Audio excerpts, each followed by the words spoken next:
I think you could say I'm starting my morning fixing a flat tire. At least preventing one. Tractor drives over that just right.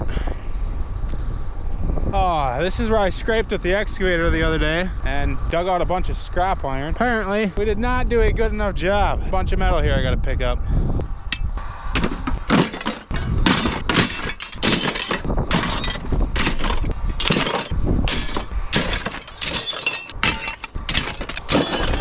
Yeah, I started the tractor and saw that one piece of iron sticking up. I'm like, oh, I'm gonna go save me a tire. I think I saved a lot more than one tire. And it's all rods and old dump brake teeth. As annoying as this is though, you gotta look at the bright side and stuff. And the bright side of this whole thing, if you can find anything in it, is the amount of history that this old pile of scrap iron, if it could talk, would tell me is insane.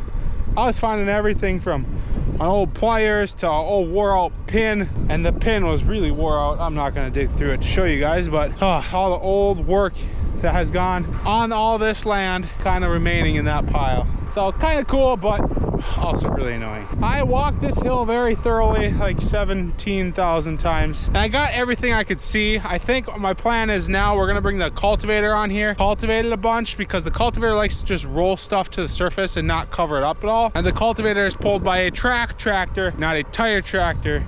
So we shouldn't worry about a flat track, right? There's the implement that has some tires, but I'm not too worried about that. Once we get across into that a bunch, roll everything up, have to walk it again. Hope for the best then that we don't get any flat tires. The 8R did 2 passes of tillage on that hill. Now I'm gonna check all the tires on this, make sure they aren't flat.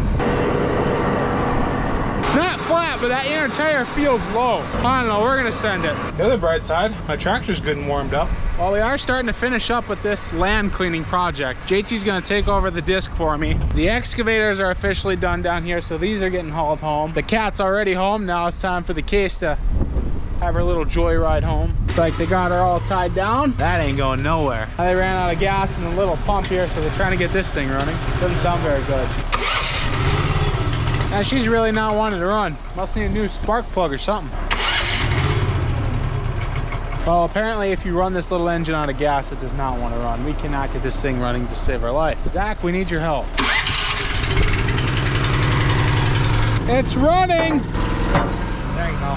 There we go. We have the excavator loaded and a massive 2 inches off the ground. With that whopping 2 inches of clearance on that trailer coming out of this approach is a little sketchy.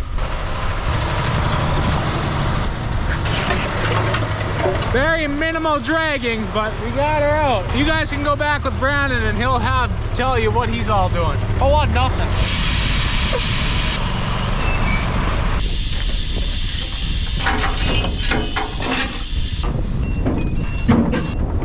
Well, now that we got the excavators home and that job is wrapping up, we're now going to bring down some other equipment to finish the job up. And one of the things we're going to bring down is this heavy harrow, because it should help smoothen it out and it should help kind of bust up the sod a little bit. You get a little speed going with these things. They're kind of cool. Gonna run a little grease to it real quick. Along with the heavy harrow, I'm also gonna be bringing down our fancy rock picker, which a few videos ago, we replaced the beater drum in there to a new up-to-date version, and I'm curious to see if this is gonna work. So we finally get to put this thing to the test. A very small test. It's not like our very aggressive rock that we have here on the farm, but just slow and steady test at first, I guess. Got the tractor warming up. I'm just doing a quick walk around now, just to make sure stuff looks okay and normal. The tractor needs to warm up anyway, and I just want to make sure nothing looks out of the ordinary, which it shouldn't, because it was all completely just gone through. That's the neighbor that runs all the gravel in the area. He thought this rock picker was so cool he had to stop and give it a look over. You don't see these everywhere around here, in our area at least. I don't think you don't see this kind of rock picker in a lot of places, honestly. Okay, we have arrived at our field. So first order of business, turn the blinkies off, because if somebody still wants to run into me while I'm out in the field, that's on them. Time to start unfolding. Bring my wings down. There we go. Put the wings in the floats. That way they can obviously float. There's resistance and it doesn't want to do its thing. Now we enter our rocky area, which is here, and it's not that rocky, so camera doesn't really pick it up. Turn on implement, and now see what we can destroy. Testing out the basically brand new piece of equipment, because it all got a complete rebuild to new. So far, first 10 feet, we haven't blown it up. Well, first load, has been picked. So in yesterday's video, I was joking about how picking rock is just absolutely no fun. I take that back a little bit. It's a little bit of fun picking rock with this machine for like a day. But then after a day, it just gets boring because it is so slow and repetitive. But this machine makes it fun because it is so efficient and the thing just works. An antenna! Yeah, don't you know the sign language yet? This means I want your jerky. There's only 2 pieces left. You want them? Well, I'll have one of them. This is a very raw piece. More equipment to play with. We got the boss man in there, one of the little boys. Not sure which one it was.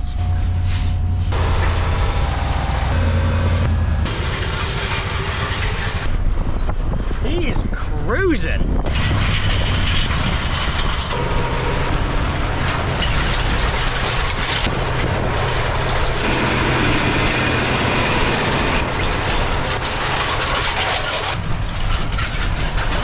So we got JT out there in the cultivator. He's going out hitting this field with another pass with the cultivator. So far we've taken the Wishick disc, which is a heavy disc, and we've ripped the sod ground going one direction, ripped it with the cultivator then at a diagonal direction, which helped broke up all the big sod, basically sod noodles. And then we went across again with the Wishick disc at a straight diagonal, chopping them up even further. We've taken the quick till across it a couple times, and that's helped get all of our chunks smaller like this. I'll show you where I went across it with the quick till last. So here's where I went across it with the quick till, and we're getting close to what we need. We want good seed soil beds because we're not going to plant very well into stuff like this. Seed won't get in the dirt and it's not going to grow good.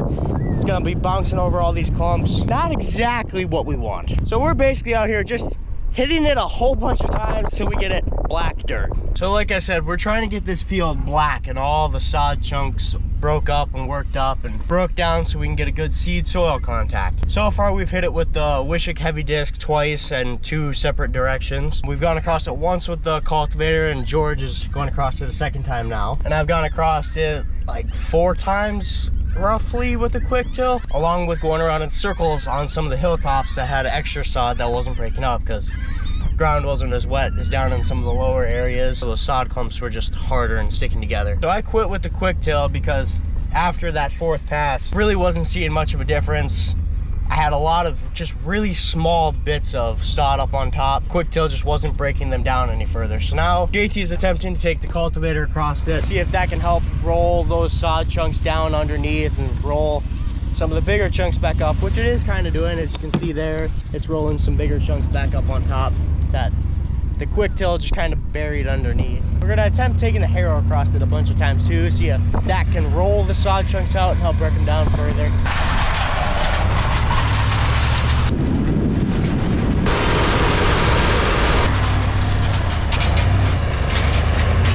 I mean, it's kind of doing something. It's definitely dragging those sod chunks out. I think if he hits it a couple times, it should look decent. Compared to like this is where the quick till went over last. Hasn't been re-hit with the cultivator or the heavy harrow. And a lot of the sod chunks, like they're all kind of buried and have some dirt on them. And if you look at the sod chunks themselves, you can see a lot of dirt still stuck to them. Versus where Brandon just went with that heavy harrow. A lot more of the sod chunks are up on top. And if you look at the sod chunks, you can see that it's breaking them down a lot. There's a lot more roots showing out of the bottom of the sod chunks. So I don't know, maybe if he hits it 3 more times, we'll be looking pretty good. Trial and error, I guess. Yeah, I don't know, this kind of just looks the same as what the heavy harrow is doing to me. He's giving her a big smoke though.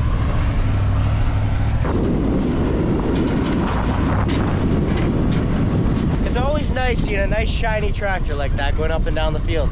I'm getting dusted out here. You know, I should maybe pay attention to where I'm driving when I'm driving beside them. Because as I'm driving beside them, I don't think the pickup would like hitting one of them very well. Need a rock picker.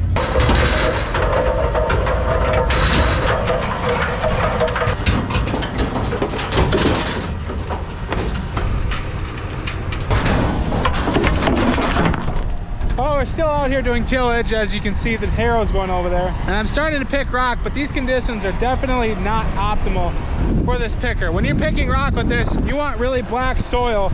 And out here we still have a lot of clumps. This is looking a lot better. I honestly think we could probably seed into this. But when you got clumps like this and a picker, all it does is pick up a lot of dirt. Even though it's picking up a lot of dirt, it still does pick the rock. It just, every hopper I get, it ends up full of dirt. So therefore I'm dumping a lot, which doesn't really make much difference to me, but just take more time to do it. Giving it a quick little once over now that I've done a few loads of picking. And everything looks good. All my welds are holding on my rake. My picking unit in there is still all in one piece, so we're gonna keep giving her smoke. I think with all this sod though, I think it probably take 100 passes of tillage to get it to be nice black dirt where this picker's not just picking dirt. So we're just gonna make do with what we got and keep giving her smoke, I guess.